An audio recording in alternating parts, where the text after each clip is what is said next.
আসসালামু আলাইকুম। আশা করি আপনারা সবাই ভালো আছেন। আজকের ভিডিওতে আমরা Facebook অ্যাডস সম্পর্কে জানব। Facebook অ্যাডস হলো Facebook থেকে ইনকাম করার সবচেয়ে বড় একটি উপায় বা সবচেয়ে গুরুত্বপূর্ণ বিষয় যে Facebook অ্যাডস যদি আমরা রান করতে না পারি বা Facebook অ্যাডস যদি না জানি তাহলে Facebook থেকে আমরা কিভাবে কাজ করব বা Facebook থেকে ইনকাম করব সেটা সম্ভব না। তো সেজন্যই আজকে আমরা Facebook অ্যাডস সম্পর্কে জানব। তো Facebook অ্যাডস আসলে খুব সহজভাবে বলতে গেলে যে ফেসবুকে বিজ্ঞাপন দেওয়ার একটি উপায় বা ফেসবুকে বিজ্ঞাপন আমরা কিভাবে দেব সেটা আমরা এই অ্যাডসের মাধ্যমে দিয়ে থাকি বা অ্যাডস ম্যানেজারের মাধ্যমে দিয়ে থাকি এবং এই ফেসবুক অ্যাডস হলো এত গুরুত্বপূর্ণ যেটা হচ্ছে আমাদের অডিয়েন্সের কাছে পৌঁছানোর জন্য অ্যাডসের কোনো বিকল্প নেই। এজন্য আপনারা খেয়াল করবেন যে পোস্টগুলোর বা যে পেজের অ্যাড দেওয়া হয় সেই পেজগুলোর রিচ অনেক বেশি বাড়ে। এই জন্য যখন আমরা ফেসবুক পেজ স্ক্রল করি দেখা যায় যে স্পন্সর্ড নামে অনেক বিজ্ঞাপন বা অনেক পোস্ট আমাদের সামনে চলে আসে। তো সেগুলোকেই আসলে ফেসবুক অ্যাডস বলা হয়।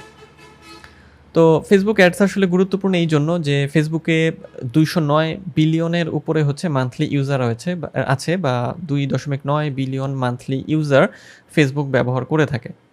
তো এত বিশাল একটা অডিয়েন্সের কাছে বা বিশাল একটা পিপলের কাছে পৌঁছানোর জন্য হচ্ছে ফেসবুক অ্যাডসটা গুরুত্বপূর্ণ। যদি ফেসবুক অ্যাডস আমরা রান করতে পারি তাহলে এই যে 209 বিলিয়ন পিপল আছে, তো এই 209 বিলিয়ন পিপলের মাঝে টার্গেটেড পিপল হিসেবে বা কাদেরকে আমরা টার্গেট করছি তাদের কাছে আমরা খুব সহজেই পৌঁছাতে পারি। আর এছাড়াও ফেসবুক অ্যাডসের গুরুত্বপূর্ণ বিষয় যেটা যে এখানে বিজ্ঞাপন দেওয়ার জন্য বিশেষ কিছু ধরন রয়েছে বা অনেক সুবিধা রয়েছে। যেমন এখানে ইমেজ অ্যাডস দেওয়া যায় বা ছবির মাধ্যমে বিজ্ঞাপন দেওয়া যায়, ভিডিও তৈরি করে অ্যাডস দেওয়া যায়, এরপরে ক্যারোসেল অ্যাডস দেওয়া যায়, অর্থাৎ 3-4টা বা 5টা 6টা ছবি একসাথে করে যে অ্যাডস দেওয়া যায় সেটা দেওয়া যায়। এছাড়াও যে কাদেরকে আমরা টার্গেট করব অর্থাৎ আমাদের টার্গেটেড পিপল কারা তাদেরকে আমরা টার্গেট করতে পারি হচ্ছে এই ফেসবুক অ্যাডস ম্যানেজারে গিয়ে। এরপরে হচ্ছে ডেমোগ্রাফিক্সের ভিত্তিতে, তারপরে ইন্টারেস্টের ভিত্তিতে, বিহেভিয়ার এবং এছাড়াও আরও অনেক ফিল্টারের মাধ্যমে আমরা আমাদের টার্গেটেড যে অডিয়েন্স বা টার্গেটেড পিপল তাদেরকে খুঁজে বের করতে পারি। এই জন্যই ফেসবুক অ্যাডসটা আমাদের এত গুরুত্বপূর্ণ। এবং ফেসবুক অ্যাডসের ক্ষেত্রে কী হয় যে ফেসবুক অ্যাডস যখন কোনো একটা প্রোডাক্টের দেওয়া হয় তখন যেটা হয় যে ওই প্রোডাক্টের রিচ অনেক বেশি বেড়ে যায় এবং ওই প্রোডাক্ট অনেক বেশি সেল হয়। কারণ ফেসবুক দেখে যে আমার এখানে যেহেতু সে এটাকে মানে কি বলে যে ফেসবুকে যেহেতু টাকা দেওয়া হচ্ছে খুব সহজভাবে, তখন ফেসবুক সেটাকে হচ্ছে প্রমোট করে। যে টার্গেটেড যে আমাদের কাস্টমারগুলো আমরা ইনপুট দিয়েছি তাদের কাছে এটাকে হচ্ছে প্রমোট করে। এবং ফেসবুক অ্যাডস ম্যানেজারের মাধ্যমে আমরা কি করতে পারি যে আমরা আমাদের ক্যাম্পেইন যেটা রান করছি মানে ফেসবুক অ্যাডস সেটাকে আমরা হচ্ছে পরিমাপ করতে পারি বা বলা যায় যে সেটাকে ট্র্যাক করতে পারি যে আসলে এটা অ্যাডস কেমন হলো বা এটার আসলে ফলাফলটা কেমন, এই বিষয়গুলো। তো ফেসবুক অ্যাডস রান করার জন্য আমাদের যেটা করতে হবে সেটা হচ্ছে যে আমাদের অ্যাডস ম্যানেজারে চলে যেতে হবে। অ্যাডস ম্যানেজারে যাওয়ার জন্য আপনি ফেসবুকে লগ ইন থাকা অবস্থায়, অর্থাৎ আপনি যখন ফেসবুকে লগ ইন থাকবেন, আপনার অ্যাকাউন্টে লগ ইন থাকবেন, সেই অ্যাকাউন্টে লগ ইন থাকা অবস্থায় পাশের ট্যাবে আপনি হচ্ছে যেটা লিখবেন, আপনি হচ্ছে পাশের ট্যাবে facebook.com/অ্যাডস ম্যানেজার লিখলে এইরকম ইন্টারফেসে আপনার অ্যাডস ম্যানেজার অন হয়ে যাবে। অ্যাডস ম্যানেজার হয়ে যাবে মানে অন হওয়ার পরে এখান থেকে আপনাকে হচ্ছে অ্যাড রান করতে হবে। এটা ছাড়াও আপনি মেটা বিজনেস সুইট থেকেও অ্যাড রান করতে পারেন। সেক্ষেত্রে যে আপনাকে আমি দেখিয়ে দিচ্ছি সেটা হচ্ছে আপনাদের যেটা করতে হবে মেটা বিজনেস সুইটে আসার পরে এই যে বোর্ডের এখানে হচ্ছে এখানে আসার পরে বিজনেস সুইটে আসার পরে আপনি দেখবেন যে আপনার যে ফেসবুক অ্যাকাউন্ট রয়েছে সেই অ্যাকাউন্টের যতগুলো পেজ থাকবে সব পেজ কিন্তু এখানে শো করবে মেটা বিজনেস সুইটে। মানে আপনি একটা ক্রোম ব্রাউজারে লগ ইন থাকবেন আপনার ফেসবুক প্রোফাইলে এবং তারপরে ওই প্রোফাইলের যতগুলো পেজ আছে সব এখানে শো করবে। ওকে, পেজ শো করবে, বিজনেস অ্যাকাউন্টও শো করবে। যে অ্যাকাউন্ট তার মানে অ্যাকাউন্ট বলতে বোঝাচ্ছে এখানে যেগুলো ফেসবুক পেজ এবং এগুলো হচ্ছে বিজনেস অ্যাকাউন্ট মানে বিজনেস ম্যানেজার হচ্ছে এটা, এগুলো হচ্ছে পেজ। ওকে, তো এখানে আসার পরে এই যে বাম পাশে অ্যাডসে ক্লিক করব আমরা। অ্যাডসে ক্লিক করার পরে এই যে এখানেও একটা অপশন আছে যে এটা হচ্ছে যে you are ready to create your first ad, run ads that work for you, reach your new customer, save time, get স্টার্টেডে ক্লিক করতে পারি আমরা অথবা ক্রিয়েট অ্যাডেও ক্লিক করতে পারি। তো আমি ক্রিয়েট অ্যাডে ক্লিক করলাম। ক্রিয়েট অ্যাডে ক্লিক করলে মানে আমাদের অ্যাড তৈরি করার একটা ইন্টারফেস নিয়ে যাবে। তবে এই ইন্টারফেস এবং অ্যাডস ম্যানেজারের ইন্টারফেস এই দুটো ইন্টারফেস কিন্তু আলাদা। এবং আপনি যদি প্রফেশনালি অ্যাড রান করতে চান এবং অ্যাডস ম্যানেজারের যে যাবতীয় যে সেটিং বা যত রকমের সুবিধা রয়েছে বা যত রকমের কাস্টমাইজেশনের সুযোগ রয়েছে সব কিছু যদি আপনি পেতে চান তাহলে আপনাকে অ্যাডস ম্যানেজার থেকে অ্যাড রান করতে হবে। তো যদি আমরা মেটা বিজনেস সুইট থেকে আসি, তাহলে এখানে আমরা দেখব যে আমাদের অ্যাড তৈরির ক্ষেত্রে এখানে আমাদের চুজ এ গোল, মানে একটা গোল সিলেক্ট করে দিতে বলছে যে আমরা কি করতে চাই। আর আরেকটা জিনিস এখানে আছে বাম পাশে, সেটা হচ্ছে অটোমেটেড অ্যাডস। আচ্ছা, get personalised ads that adjust over time to help you get better results. অর্থাৎ আমরা অটোমেটেড কোনো অ্যাড তৈরি করতে চাই কিনা, মানে আমরা নিজেরা একটা অ্যাড তৈরি করবো। ওকে, আচ্ছা। আর চুজ এ গোল, আমরা হচ্ছে যে নতুন একটা মানে কি বলে আলাদা একটা উদ্দেশ্যকে সামনে নিয়ে যদি অ্যাড তৈরি করতে চাই, এটা জাস্ট একটা অপশন দেওয়া। অথবা আমাদের কোনো মানে বুস্ট এক্সিস্টিং কন্টেন্ট, কোনো কন্টেন্ট আছে অলরেডি, সেটাকে বুস্ট করতে চাই কিনা। তো চুজ এ গোলের ক্ষেত্রে এখানে get started with automated ads একটা, এরপরে হচ্ছে বুস্ট ফেসবুক কন্টেন্ট, মানে যদি আমাদের কোনো পোস্টকে আমরা বুস্ট করতে চাই। এরপর হচ্ছে ক্রিয়েট A/B টেস্ট, এগুলো রিকমেন্ড করছে আর কি, এটা ফেসবুক আপডেট হওয়ার পর এনেছে। গেট মোর মেসেজ, অর্থাৎ আমরা অ্যাডের মাধ্যমে মেসেজ বেশি চাই কিনা, মানে কোনো প্রোডাক্ট সেল করার জন্য কি হয় যে ওই প্রোডাক্ট রিলেটেড মেসেজ আমরা চেয়ে থাকি। এরপর প্রমোট ইউর পেজ, কোনো পেজের প্রমোট করার জন্য বা পেজের অ্যাড রান করার জন্য। গেট মোর ওয়েবসাইট ভিজিটর্স এবং গেট মোর লিডস। সো এখান থেকে যেটা প্রয়োজন আপনাদের সেটাই সিলেক্ট করে দিতে হবে। তো আমি এখান থেকে হচ্ছে যেটা করব সেটা হচ্ছে যে গেট মোর মেসেজেস, এটা সিলেক্ট করে আমি ক্লিক করলাম। ক্লিক করার পরে এখানে এই যে একটা অপশন চলে এসেছে অ্যাড ক্রিয়েটিভস। এখানে অ্যাড তৈরি করার সিস্টেম একরকম, আবার অ্যাডস ম্যানেজারে কিন্তু আরেক রকম। সো সবই আমরা দেখব। এখানে আমাদের যেটা অপশন সেটা হচ্ছে ডেসক্রিপশন। এই যে আমাদের এখানে যে ডেসক্রিপশনটা আসলো, হ্যাঁ, এই ডেসক্রিপশনটা কি হবে যে আমি আসলে কোন প্রোডাক্টের অ্যাড দিচ্ছি সেই প্রোডাক্ট রিলেটেড কিছু কথাবার্তা আমার এখানে লিখে দিতে হবে। এরপরে হচ্ছে এখানে আমি কি করব, মিডিয়া 1/5 বা 1/5, মানে এখানে আমি ইমেজ অ্যাড করতে পারবো। এখানে ক্লিক করে আমি ইমেজটাকে দিয়ে দেবো, যে যতগুলো ইমেজ আমি দিতে চাই সেই ইমেজগুলো আমরা দিব। এডিট অপশন আছে এখানে, চুজ ইমেজ, আপলোড নিউ অথবা ক্রপ ইমেজ, এগুলো আমরা এখান থেকে করে নিতে পারি। এরপরে হেডলাইন হচ্ছে কি, আমরা এখানে একটা হেডলাইন দেবো যে আমাদের প্রোডাক্ট রিলেটেড একটা হেডলাইন। যেমন এখানে আমার হেডলাইন হিসেবে যে এই পেজটারই টাইটেলটা চলে এসেছে, এখানে আমরা আমাদের প্রোডাক্ট রিলেটেড একটা হেডলাইন দিয়ে দেবো। ওকে, এরপরে হচ্ছে আমরা কি করতে পারি যে এই যে মেসেঞ্জার, ইনস্টাগ্রাম বা হোয়াটসঅ্যাপ, এগুলোকে আমরা কানেক্ট করে দিতে পারি আমাদের এই সাথে। ওকে, এরপরে আমাদের যেটা লাগবে ওয়েলকাম মেসেজ।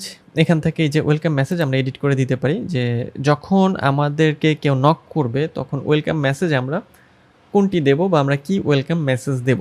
এই যে ডান পাশে হচ্ছে প্রিভিউ দেখাবে যে ওয়েলকাম মেসেজ আমরা যখন মেসেজিং করি, মানে কোনো পেজের সাথে বা কোনো প্রোডাক্ট রিলেটেড, তখন কিন্তু এই যে এইভাবে আমাদের কিন্তু এগুলো উত্তর দেয়। তো এখানে যেটা করতে হবে যে এই যে কোয়েশ্চেন 1, মানে আমরাই কোয়েশ্চেন সেট করবো এখানে এবং আমরাই অ্যান্সারটা দেবো। এই যে question, can I learn more about your business, এখানে ক্লিক করে আমরা এটাকে কাস্টমাইজ করতে পারবো। এখানে যদি আমি লিখি how can I help you. আচ্ছা, এরপরে এই যে এখানে চলে আসলো, মানে আমি যা লিখলাম এখানে চলে আসবো এবং অ্যান্সার অপশনাল, এখানে অপশনটা মানে আমাদের অ্যান্সারটা দিতে হবে আই নিড দিস প্রোডাক্ট অথবা আই নিডস দিস শার্ট, এরকমভাবে আমরা হচ্ছে কী করতে পারি যে জাস্ট এটা সাজিয়ে লিখে দিতে পারি। এরপর কোয়েশ্চেন 2 আছে, কোয়েশ্চেন 3 আছে, অনেকগুলো কোয়েশ্চেন এখানে আমরা সেট করতে পারি। তো সেট করা হয়ে গেলে যেটা করতে হবে এখানে কেটে দিতে হবে, তাহলে অটো সেট হয়ে যাবে। এরপরে আমাদের যেটা দিতে হবে সেটা হচ্ছে, এটা লাগবে না, স্পেশাল অ্যাড ক্যাটাগরি, এটা আমাদের লাগবে না, এটা প্রয়োজন নেই আসলে। যদি আমাদের অ্যাডটা স্পেশাল কোনো বিষয়ের উপর হয়, যেমন ক্রেডিট, এমপ্লয়মেন্ট, হাউজিং অথবা সোশ্যাল ইস্যু, ইলেকশন অথবা পলিটিক্স, সো এগুলো সাধারণত খুব একটা লাগে না। এরপর অডিয়েন্সের ক্ষেত্রে আমরা কি করব, যে অডিয়েন্সের ক্ষেত্রে আমরা অডিয়েন্সকে সিলেক্ট করে দিতে পারি। যেমন আমি যদি এখানে ক্লিক করি, তাহলে এখানে এই যে আমার অডিয়েন্স কারা হবে, ম্যান হবে, ওমেন হবে, তারপর তাদের বয়সের রেঞ্জটা কত হবে, তারপর লোকেশন, হ্যাঁ, চাইলে এখানে আমরা লোকেশন, যেমন আমি যদি এখানে যদি চট্টগ্রাম লিখি, যদি চট্টগ্রাম, ঢাকা, এই যে চট্টগ্রাম ডিস্ট্রিক্ট, চট্টগ্রাম যদি আমি ডিস্ট্রিক্ট দেই,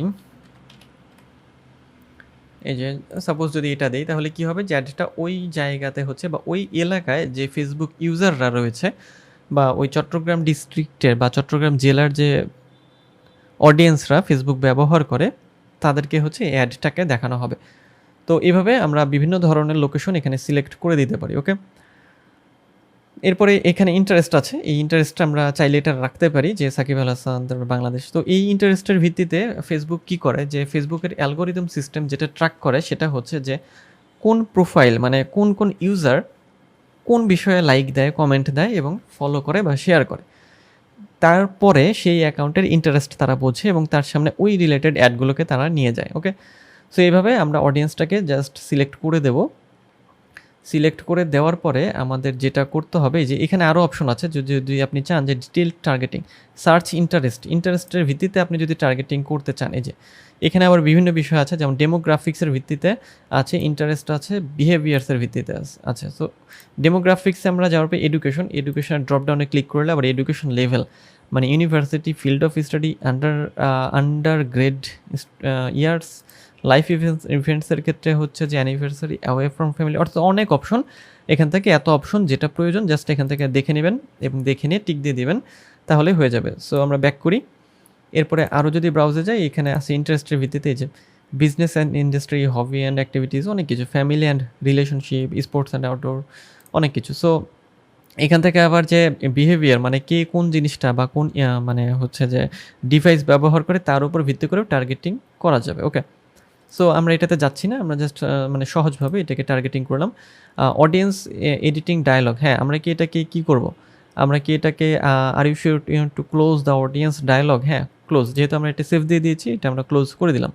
ওকে, ক্লোজ করার পরে আমাদের যেটা করতে হবে, এখানে আরেকটা অপশন আছে, সেটা হচ্ছে এটা আমাদের দিতে হবে শিডিউল অ্যান্ড ডিউরেশন, অর্থাৎ কতদিন আমাদের অ্যাডটা রান হবে। যেমন অ্যাডটা যদি আমি 28 তারিখে শুরু করি এবং 28 তারিখ 3:55 ধরে নিলাম এবং এন্ড ডেট যেটা সেটা হচ্ছে 28, 29, 30, 1, 2, সাপোজ 2 তারিখ পর্যন্ত আমি যদি রাখি এবং ডেইস হচ্ছে 4, মানে ফেসবুকে অ্যাড রান করার জন্য সবচেয়ে বেটার হচ্ছে ফেসবুক যেটা রিকমেন্ড করে সেটা হচ্ছে কমপক্ষে 4 দিন। ফেসবুক থেকে যেটা বলা হয় বা যেটা সাজেস্টেড যে 4 দিনের অ্যাড যদি আমরা রান করি তাহলে ওই অ্যাডের রিচটা অনেক ভালো হয়। সো আমরা কি করব, যে চেষ্টা করব যে 4 দিনের অ্যাডটাকে হচ্ছে রান করতে।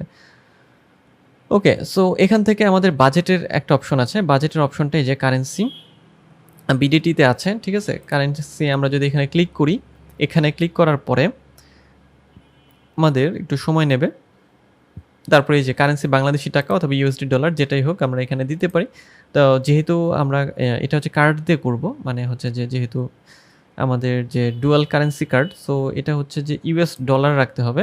সো ইউএস ডলার রাখলাম এবং টাইম জোন এগুলো সবই থাকবে। নেক্সট, ওকে, নেক্সট দেওয়ার পরে কি করতে হবে, যে এখানে কিন্তু আমাদের কি আসবে, যে আমাদের এই যে ডলারের ইয়াটা চলে এসেছে যে আচ্ছা, তো বলছে যে your daily budget may be limited initially. So আমাদের কী করতে হবে, এখানে আমরা ডিটেলসে ক্লিক করতে পারি অথবা আমরা এটাকে একটু কাস্টমাইজ করতে পারি। ওকে, সো এখানে আসার পরে আমরা এটাকে যদি একটু কম বেশি করি, আমাদের বেশি হয়ে গিয়েছে, সো আমরা হচ্ছে সাপোজ যদি এটা রাখি, হ্যাঁ 30। ওকে, সো হ্যাঁ এখন আমাদের এটা হবে 4 দিনের জন্য $30। এটা হচ্ছে যে ফেসবুক মানে অ্যালাউ করে, এখানে কোনো মানে ইয়া দেখায়নি আর কি, কী বলে যে আমাদের কোনো রেস্ট্রিকশন বা অন্য কিছু দেখায়নি। ওকে, সো এখানে যখন আমরা দিলাম আমাদের দেখাচ্ছে কিন্তু এই পাশে যে আমাদের পেমেন্ট সামারি হচ্ছে আমাদের কি দেখাচ্ছে, আমরা কিন্তু ডেইলি বাজেট সেট করেছি, অর্থাৎ ডেইলি বলতে প্রত্যেক দিন। তাহলে যদি মানে প্রত্যেক দিন 30 করে হয় তাহলে 4 দিনে হয় $120। এই যে টোটাল বাজেট 30 গুণন হচ্ছে মানে $30 এর ডে ইন্টু হচ্ছে 4 ডেজ, $120 এস্টিমেটেড ভ্যাট, এখানে আবার ভ্যাট দিতে হবে সেটা হচ্ছে যে $18 ভ্যাট দিতে হবে, তাহলে টোটাল অ্যামাউন্ট আসছে 138। সো এইভাবে হিসাব করতে হবে যে আপনি একদিনের জন্য কত হচ্ছে পে করতে চান, তারপরে আপনাকে এটা সেট করতে হবে। ওকে, এরপরে আমরা কী করব, যে এরপরে আমাদের দেখেন এখানে কিন্তু দেখাচ্ছে এস্টিমেটেড ডেইলি রেজাল্ট, কত মানুষের কাছে যে এটা পৌঁছাবে, এটা মানে এস্টিমেটেড দেখাচ্ছে, এবং হচ্ছে রিপ্লাইজ কত আসতে পারে, এটাও একটা আনুমানিক। তো এইগুলো যখন কমপ্লিট হয়ে যাবে আমরা কি করব, আমরা হচ্ছে যে শিডিউলে ক্লিক করব। শিডিউলে ক্লিক করলে কি হবে, যে আমাদের অ্যাডটা কিন্তু রিভিউতে চলে যাবে। সো এইভাবে আমরা কি করতে পারি, যে মেটা বিজনেস সুইট থেকে খুব সহজেই আমরা আমাদের অ্যাডটাকে রান করতে পারি। তো আজকের ভিডিওতে আমরা দেখলাম যে আসলে মেটা বিজনেস সুইট থেকে আসলে আমরা কীভাবে অ্যাডটাকে রান করতে পারি। এর পরের ভিডিওতে আমরা দেখব যে অ্যাডস ম্যানেজার থেকে আমরা অ্যাডটাকে কীভাবে রান করতে পারি। তো দেখা হবে পরের ভিডিওতে, সেই পর্যন্ত সবাই ভালো থাকবেন, সুস্থ থাকবেন।